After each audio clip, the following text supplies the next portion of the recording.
É muito fácil você defender um aliado quando ele tá sendo vítima de perseguição. Difícil é você sair em defesa de um inimigo, de um adversário. Porque o seu próprio público, o seu próprio eleitorado tende a defender abuso contra os seus inimigos e contra os seus adversários. Mas se você não tem a coragem e o peito de denunciar um abuso quando ele tá acontecendo contra o adversário, como é o caso do que tá acontecendo agora com o Bolsonaro, que, repito, é meu adversário, não tenho outras expectativas em relação a mim, em relação à minha postura, ao meu discurso. Eu nunca escondi de ninguém o meu posicionamento em relação ao Bolsonaro. Agora, não é porque ele é um adversário que eu vou defender o abuso que tá acontecendo contra ele.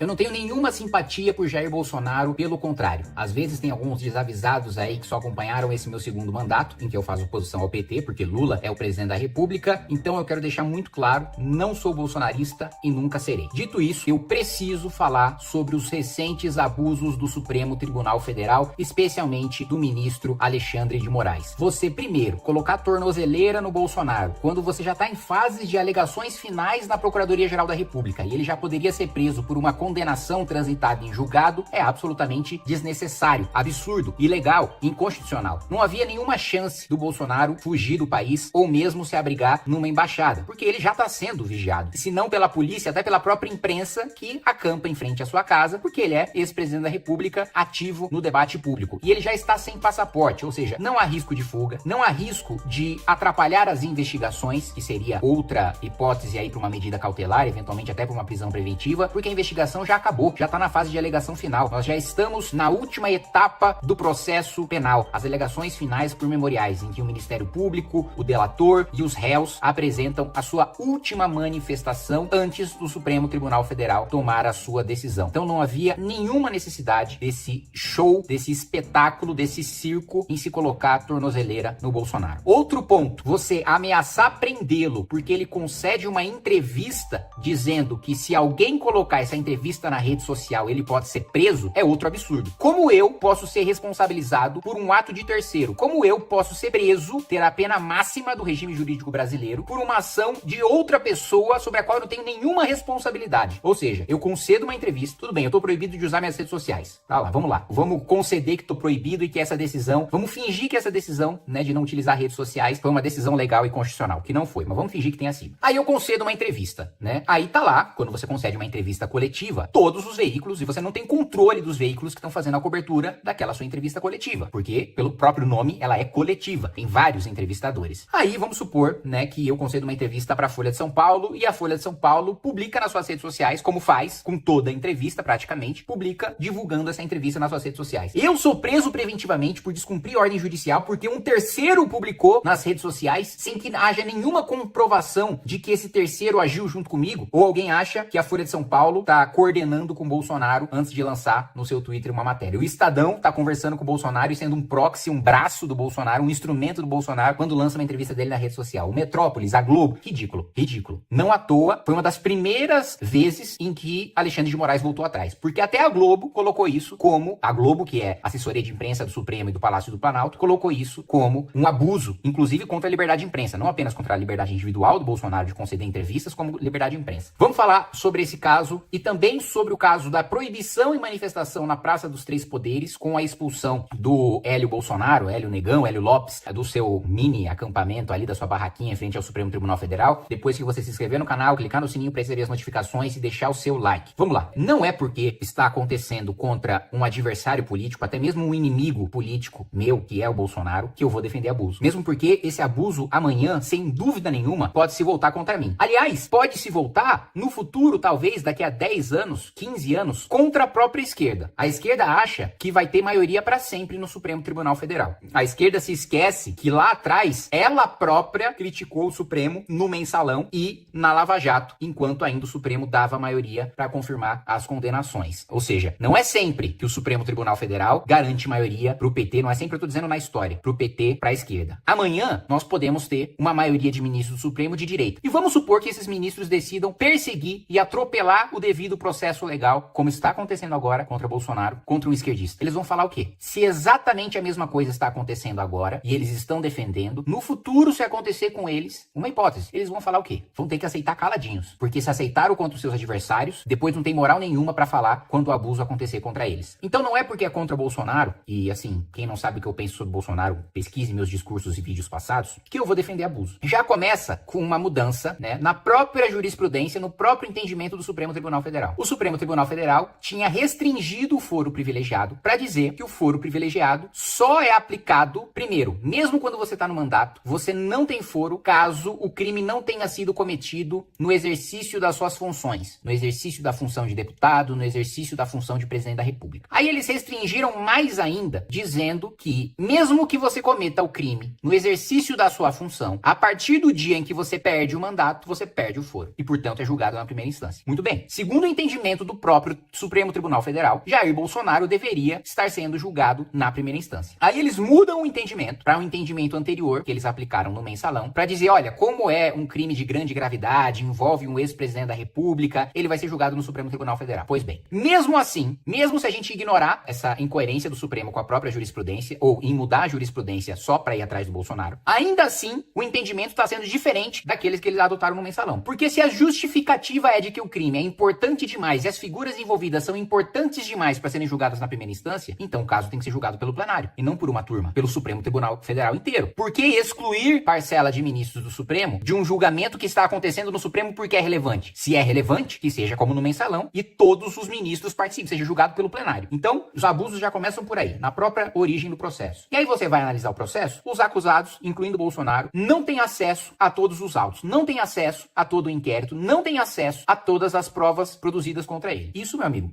eu não sou nenhum criminalista, mas é caso de nulidade do julgamento, da completa invalidade de todos os atos desse julgamento, porque não há processo penal sem ampla defesa e contraditório, sem que a defesa tenha acesso a tudo o que foi produzido contra o acusado para exercer o seu direito de contraditar tudo aquilo que foi dito contra o acusado. Aí você tem essa palhaçada da medida cautelar contra o Bolsonaro. O processo já tá no fim, ele já tá sem passaporte. Por que colocar a tornozeleira? Pra quê? É assim, é claramente um capricho do Alexandre de Moraes em querer demonstrar força em resposta ao Trump. Mas não cabe, não é papel de ministro da Suprema Corte se envolver em atritos, né, ou relações internacionais. Quem tem que resolver o problema com o Trump é o Lula, não é Alexandre de Moraes. Posso odiar o Lula, posso não ter votado no Lula, posso defender o impeachment dele, posso ser um deputado de oposição até a alma, mas ele é o presidente da República, quem resolve o problema diplomático é ele. Eu sei que ele não vai resolver nada, mas é o papel dele. Jurídico é o papel dele, não do Alexandre de Moraes. Aí, nós temos também a bizarrice recente do deputado federal, posso discordar dele, mas ele é deputado federal, foi eleito, o Hélio Lopes. O Hélio Lopes decide fazer um protesto pacífico em frente ao Supremo Tribunal Federal, colocando sua barraquinha lá. Eu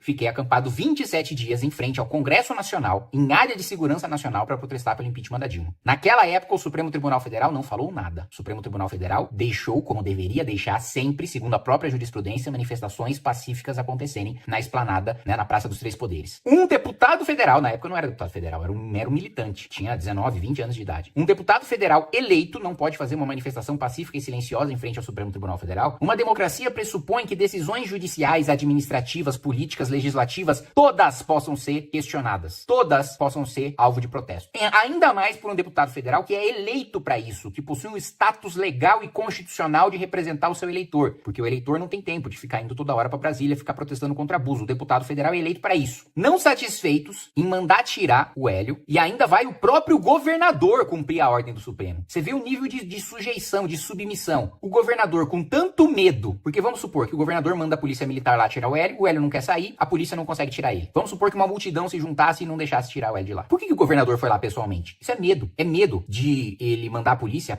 não conseguir cumprir a ordem, e depois o ministro Alexandre de Moraes mandar prender ele. Como fez, como afastou ilegalmente o governador do Distrito Federal. Não tenho nada a favor nem nada contra o governador do Distrito Federal, nem conheço. Mas ele, no processo do 8 de janeiro, vamos nos lembrar, ele foi afastado do cargo por uma decisão monocrática do Supremo Tribunal Federal. Gente, quem afasta governador é o Superior Tribunal de Justiça e a Assembleia Legislativa. E é por decisão colegiada. Não tem decisão monocrática de ministro afastando governador de estado, de distrito. Isso não existe. Ele foi afastado e aí o medo dele ter que ir lá pessoalmente cumprir uma medida do ministro Alexandre de Moraes, que não só mandou tirar o Hélio, proibiu manifestações na Praça dos Três Poderes. Gente, primeiro, a esquerda tá aplaudindo, né? Mas quem mais se manifesta na Praça dos Três Poderes é a esquerda. Eu tô lá, toda semana tem sindicato, tem CUT, CUT, tem UNE, tem MST, tem tribo indígena, toda semana tem. Aí agora eles vão aplaudir, proibir. Gente, olha a gravidade dessa decisão. Proibir manifestações na Praça dos Três Poderes, impedir numa democracia que a população se manifeste, mostre a sua indignação no núcleo, no centro do poder. Isso me lembra até uma piada que o Ronald Reagan contava, né? Ele dizia que um americano estava conversando com um soviético, e aí o americano falava, olha, no meu país eu posso colocar uma caixa em frente à Casa Branca, subir nessa caixa e falar, fora Ronald Reagan. Você pode fazer a mesma coisa? Aí o soviético disse, posso. Eu posso chegar lá no Kremlin, colocar uma caixa, subir na caixa e falar fora Ronald Reagan. Assim, é uma piada para ilustrar o autoritarismo de não se poder protestar contra a autoridade máxima ou outras autoridades do seu país, que é coisa de ditadura. Para se proteger a democracia, numa democracia, utilizam-se instrumentos democráticos. Sob a justificativa de se combater uma ditadura, numa democracia não se implementa outra ou não se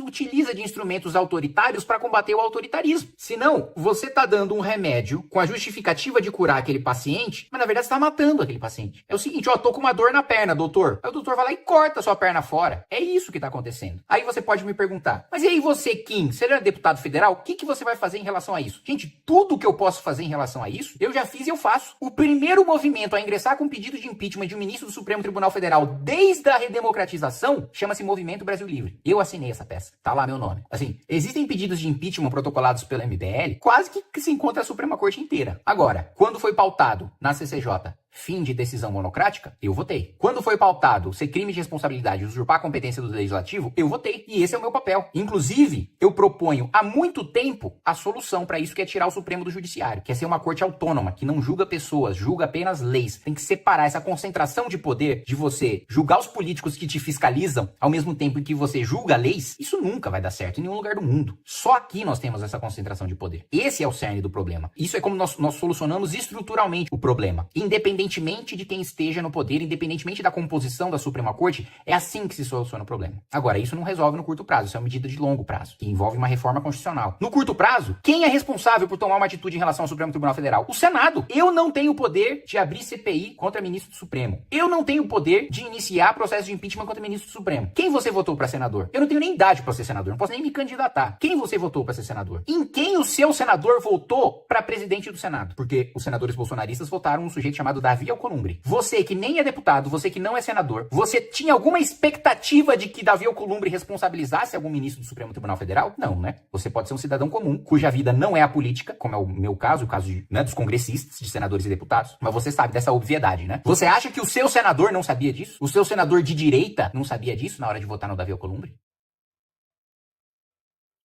Eu não posso fazer. Resta a esperança de, no ano que vem, na gente renovar 2/3 do Senado, porque nós vamos eleger 2 senadores, e que tenham coragem de colocar um freio nisso. Até lá, meus amigos, sinto muito, não sou presidente da Câmara, não sou senador, muito menos presidente do Senado. Todas as vezes que nós tivemos votação para limitar poder de ministro supremo, veja, o Centrão, que foi base do Bolsonaro e hoje é base do Lula, votou para prender o Daniel Silveira. O Daniel Silveira já defendeu que se saíssem na porrada contra mim. Daniel Silveira já me chamou de tudo quanto é coisa, mas a prisão dele foi um abuso. Mesmo sendo um inimigo que defendia que as pessoas caíssem na porrada comigo, eu não votei a prisão do Daniel Silveira. Eu fui contra porque é um abuso. E não se defende abuso contra ninguém. Por quê? É muito fácil você defender um aliado quando ele tá sendo vítima de perseguição. Difícil é você sair em defesa de um inimigo, de um adversário. Porque o seu próprio público, o seu próprio eleitorado tende a defender abuso contra os seus inimigos e contra os seus adversários. Mas se você não tem a coragem e o peito de denunciar um abuso quando ele tá acontecendo contra o adversário, como é o caso do que tá acontecendo agora com o Bolsonaro, que, repito, é meu adversário, não tenho outras expectativas em relação a mim, em relação à minha postura, ao meu discurso. Eu nunca escondi de ninguém o meu posicionamento em relação ao Bolsonaro. Agora, não é porque ele é um adversário que eu vou defender o abuso que tá acontecendo contra ele. Tá bom? Um abraço e até mais.